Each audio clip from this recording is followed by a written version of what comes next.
وفاقی وزیر خزانہ سینیٹر محمد اورنگزیب نے کہا ہے کہ پاکستان کی معیشت استحکام اور ترقی کی راہ پر گامزن ہے۔ محمد اورنگزیب نے دیووس میں ورلڈ اکنامک فورم کے سالانہ اجلاس کے موقع پر سعودی عرب کے وزیر خزانہ سے ملاقات کی۔ دونوں رہنماؤں نے پاکستان کی معاشی پیش رفت پر تبادلہ خیال کیا۔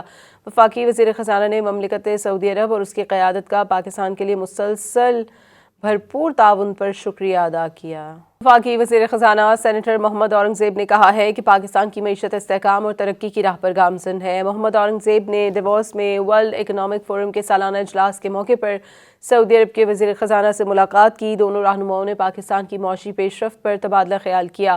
وفاقی وزیر خزانہ نے مملکت سعودی عرب اور اس کی قیادت کا پاکستان کے لیے مسلسل بھرپور تعاون پر شکریہ ادا کیا۔ وفاقی وزیر خزانہ سینیٹر محمد اورنگزیب نے کہا ہے کہ پاکستان کی معیشت استحکام اور ترقی کی راہ پر گامزن ہے۔ محمد اورنگزیب نے دیووس میں ورلڈ اکنامک فورم کے سالانہ اجلاس کے موقع پر سعودی عرب کے وزیر خزانہ سے ملاقات کی۔ دونوں رہنماؤں نے پاکستان کی معاشی پیش رفت پر تبادلہ خیال کیا۔ وفاقی وزیر خزانہ نے مملکت سعودی عرب اور اس کی قیادت کا پاکستان کے لیے مسلسل بھرپور تعاون پر شکریہ ادا کیا۔